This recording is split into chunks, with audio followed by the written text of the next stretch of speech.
Alright, so we have the Guten 70 litre. Just going to start putting it together. Now, I don't use the bazooka screen, I use the Helix. I find the bazooka clogs way too quickly. So I'll try to do this one-handed, which is a little bit... If this is loose, not a big deal. Because it's tight enough that nothing chunky is going to get through anyway. So, screw in one end as far as you can. Now with this one, if you just screw it in this way, this will end up getting all twisted and fold over itself like that, which is no good.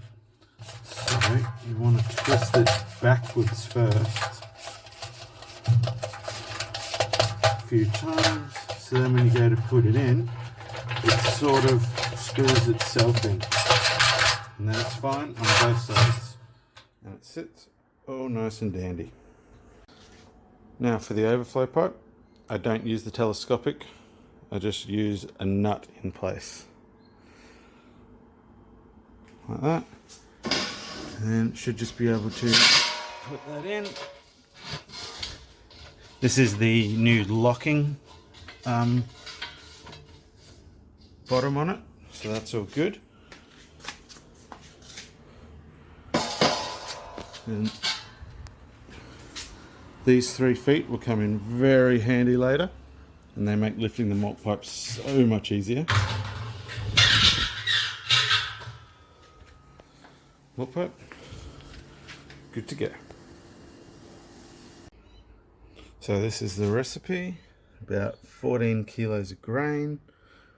I got some old Triskel hops that I'm going to have a crack at. I'll link this recipe. But if we go down, I need about 66 litres of water. So let's get cracking on that. Now over here, I have my hose connection, silicone pipe into there. So hopefully this doesn't go everywhere. Happy days. So we're just going to fill until we see this sight glass go all the way up to, was it 66-ish? I can't remember, I'll have to double check.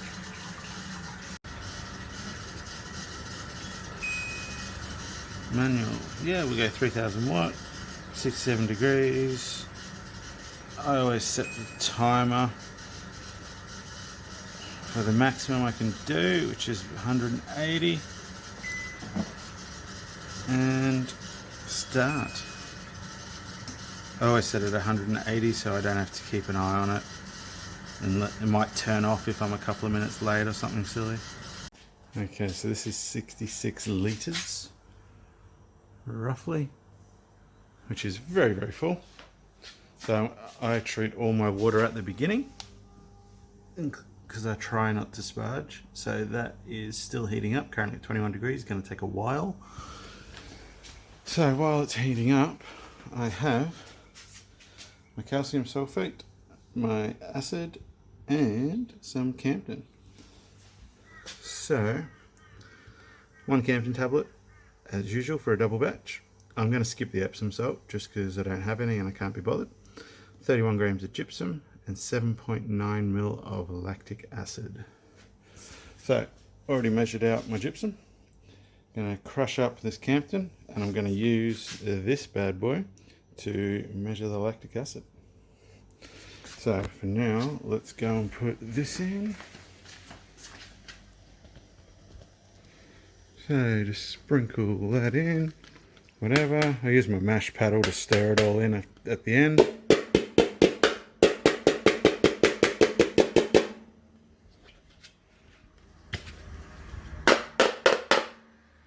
Yeah, it's good enough. Alrighty, gonna chuck this in. Gonna grab my trusty mash paddle. Use the back of it, give it a little crush, but kind of awkward one-handed, so. Okay, that's the crushed Campden. Same as before. Sprinkle that in.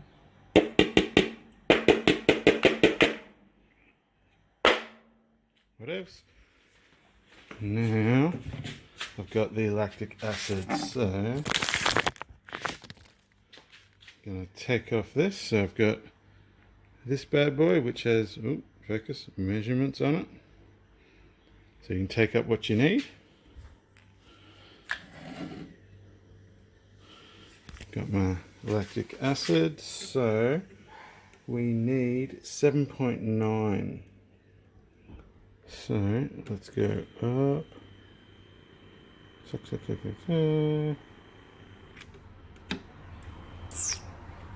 Alrighty. Wait for those bubbles. So I'm currently sitting a little bit high. So I've got to get 7.9. Look at me go. There we are. So take this and drop it all in. Then I'll just flush this out a little bit. If you don't have one of these, syringe is fine, not a drama. That's what I used to use. Happy days, water is treated. Alright, now it's time to weigh out some grains. So I need Marisota Munich Carahel. So, a couple of sacks of base malt, Marisota, and I have some Carahel in that one and Munich in that one. So I'll grab this one and that, and then I'll start weighing. Okay, when it comes to weighing, one tip with buckets. If you think you need 2, get 4, because you're gonna need them. So I've got my Munich Light, I've got my Carahel, and I got my Marisota. Munich, 1 kilo. So I'm actually going to spread this over 2 buckets so that I can mix all the grain together when I run it through the mill. So if you've got something chunky like wheat that's a little bit harder, then it's all going to not get into the mill at one time and clog it up and stuff. Same again with the Carahel. Split it up between both buckets, something like that. So the way that I measure out bulk grain is I go to a calculator. I need 12.3 kilos of Marisota.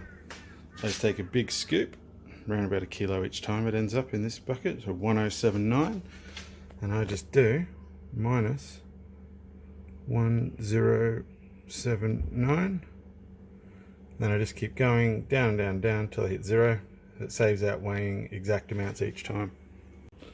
So now that I'm about halfway through weighing the grain, I'll just go in and give it a good mix up. It's not super important at the moment. If you had things like wheat or rye, or maybe even some darker grain, it's probably a bit more important. But still a good thing to do anyway. Just in case grains are unequal sizes and whatnot. And then I'll do it again once we're full. So you can see all the scoops I've been doing. I've got 848 grams left. So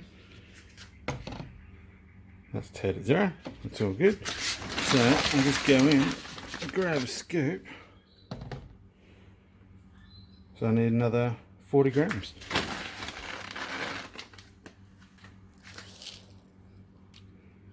Oh, damn, I'm good. Okay, so here's the grain mill. Don't worry about this thing. That's just so I can measure the RPM through an app on the phone. So I've got a bucket underneath to catch all the grain. This is another bucket to catch the grain when the first one's full. 2 buckets I've just filled with measured grain. Now, it's going to be very awkward for me to tip this while I film, so I'm going to use that to scoop it in. So, I'll put it in.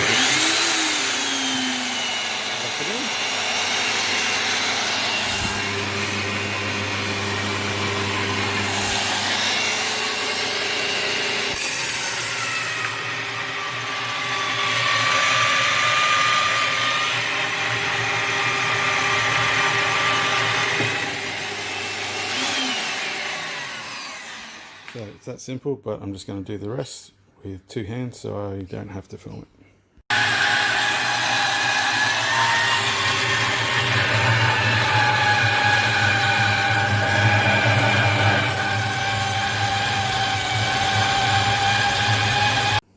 Alright, that's the first bucket done, so let's see how good or bad it is.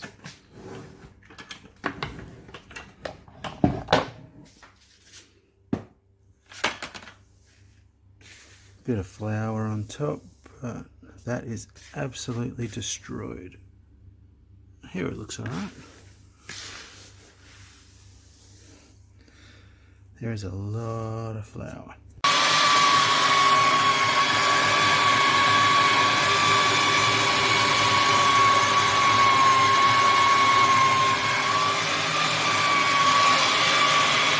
When using the Helix, you see we're almost up to temperature, well not almost, we're still a mile off. When using the Helix, it's advised to check that it's actually flowing. So we'll open and do it slowly, because you don't want to create air bubbles. Halfway's good, can open up full, good. Now there's water in the Helix, you won't get an airlock later on. You can pour that straight back in the kettle. Okay, so we've pretty much hit temperature. My mash temp is actually going to be 65, but I always go a little bit over for 2 reasons. 1, the grain will cool it down, and 2, when I put some sparge water in this cube, hopefully it'll stay 2 degrees hotter at the end. It's probably not going to make a difference.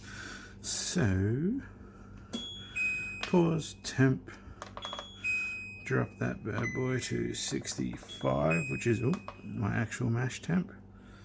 And I'll change the watts down to 1,000 so I don't get scorching as bad.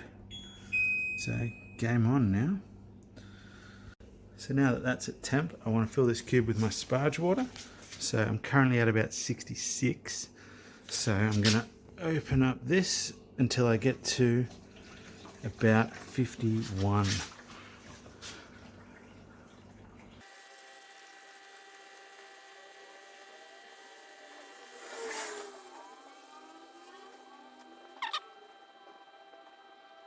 Not 51. Water level is about here in the cube. Good to go. Alright, now we're at our desired mash volume. So, mashing one hand, it's hard. So I'm just going to grab some of this. As you can see, it's a little bit destroyed. So, I may have some issues with this, but brand new mill, live and learn. Next time might be better.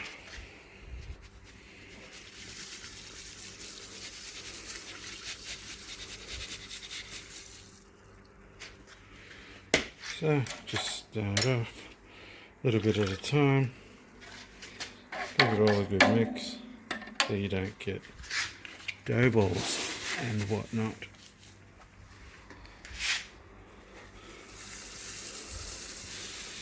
I'll stop going so slow and use 2 hands in a minute when I'm not filming. So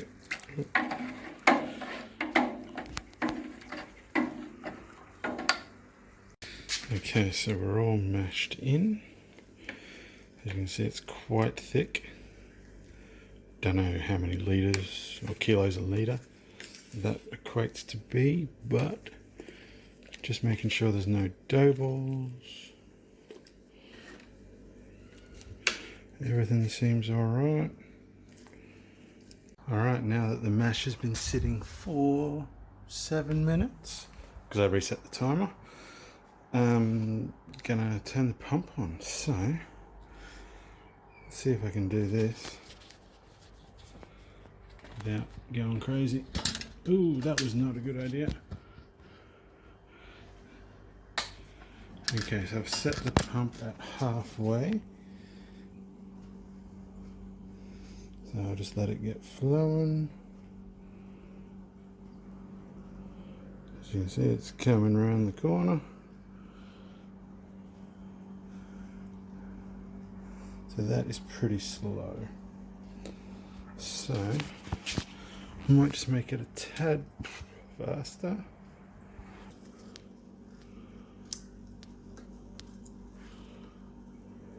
So So I can sort of feed it back through.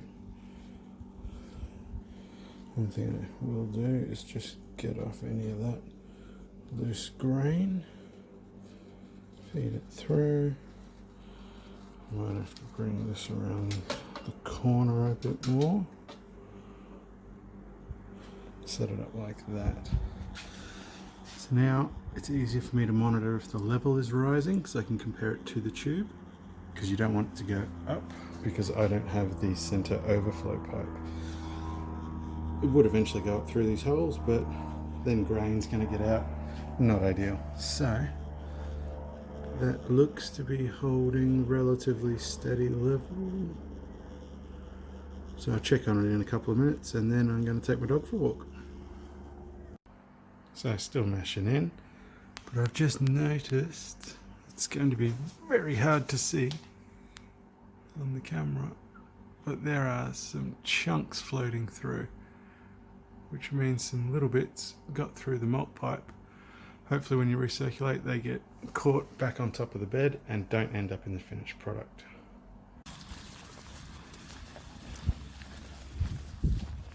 Alright, back from my walk. I've given this another stir, got the flow going a little bit stronger. So now I'm going to do a quick mash out. So I'll pause it and we'll go to 78 degrees. We'll crank it up to 3000 watt, so then I can get to a boil as well. And game on. I'm only going to mash out for 10 minutes, so I'm not going to bother resetting the timer yet. I'll reset it for the boil. Alright, so we're all mashed out. It looks like porridge still. So time to lift the malt pipe and get ready for the sparge with this water that I put aside at the start. So get ready to watch me struggle.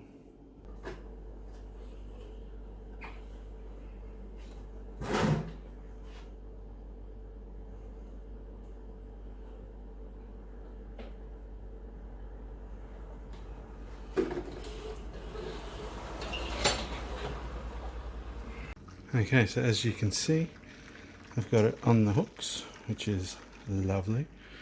It's slowly draining. Can't really see down the kettle, but it's getting there. So while this is doing its thing, I'm going to do what I believe is called a Vorlauf, some German word like the rest of brewing, which is running a bit of shit through it. So hopefully this will pick up any chunks.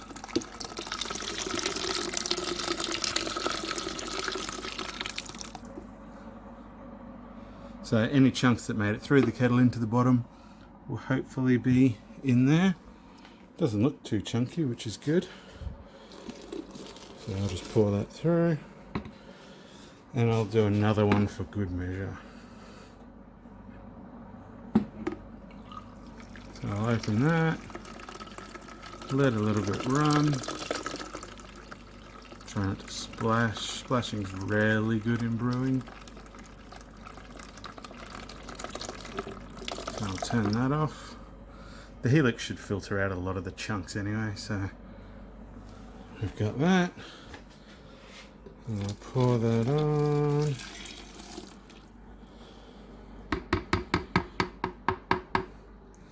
So I'll let that drain through. While that's going, I've still got to lift it up 2 more steps, but in the meantime, I will bump the temp up to boiling.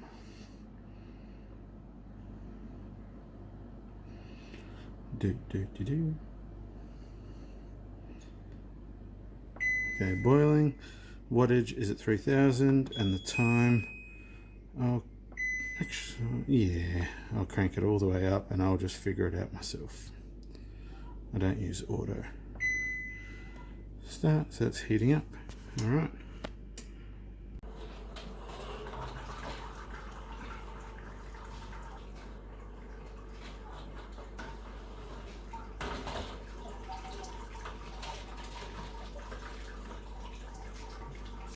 So now that that's all the way up and I'm on the third step. So these were the other ones. This is what it's currently looking like inside. So it's draining, you can probably hear it draining. Can't quite see. So now, time to sparge. So my sparge method is pretty ghetto.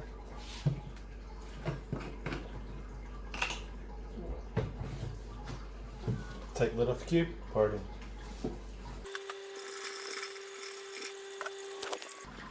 This is where the top screen is actually good because it would evenly disperse it rather than me splashing it about and causing channeling, but yeah, you do what you gotta do.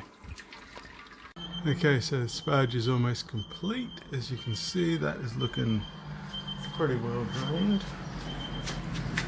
Pre-boil volume is somewhere around 56, might be a little bit high.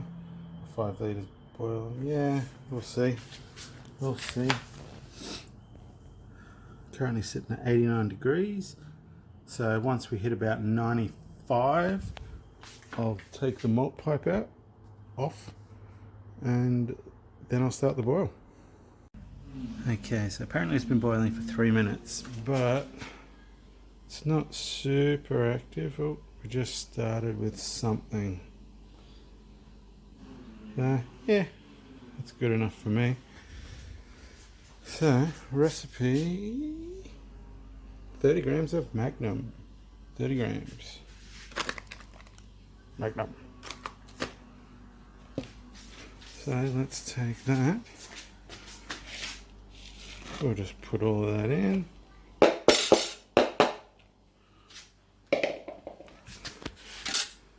And give it a quick slosh around. Stirring helps prevent boilovers as well. So while it's coming to a boil, or as it's hitting a boil, ooh, there we go. Either get a bit of spray, like a bit of water, that'll stop a boil or slow down a boil over, or you can keep stirring. Stirring works well for me, so that's what I do. So, good roll and boil. Shout out to Babs. Woo! So, ding ding, Whirlpool and yeast nutrients. So, Whirlpool yeast nutrients is the powder.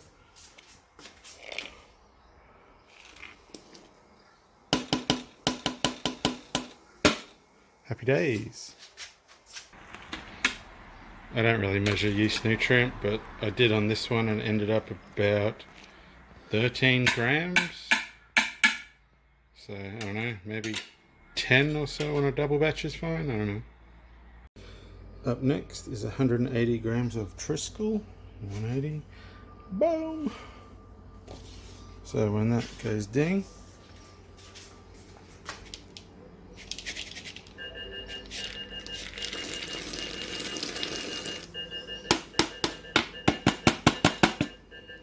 that's all good.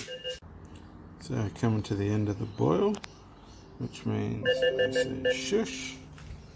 Come down here. Stop that. Now, once all this craziness settles in here, I'll give it a whirlpool, so I'll just stir it like crazy. But I kind of need to wait for it to settle down a little bit first, or else the whirlpool is sort of pointless. And there's no way I can film the whirlpool while I'm doing it, so I'll see what I can do. So after settling for 5 minutes, got a little bit of a whirlpool going. It seems to slow down pretty quickly, but hopefully that will do enough. Okay, so that's it all settled. I am way over on my volume. I think I used the wrong profile, bit of an old one. So now we'll crack the tap slightly. Hopefully it starts, sounds like it. Yep, liquid. Once it starts going, you can open it up a bit more. And it should avoid airlocks. So I was going for an OG of 1070, and that's sitting at 1073, 1074 actually, if you can look behind those bubbles.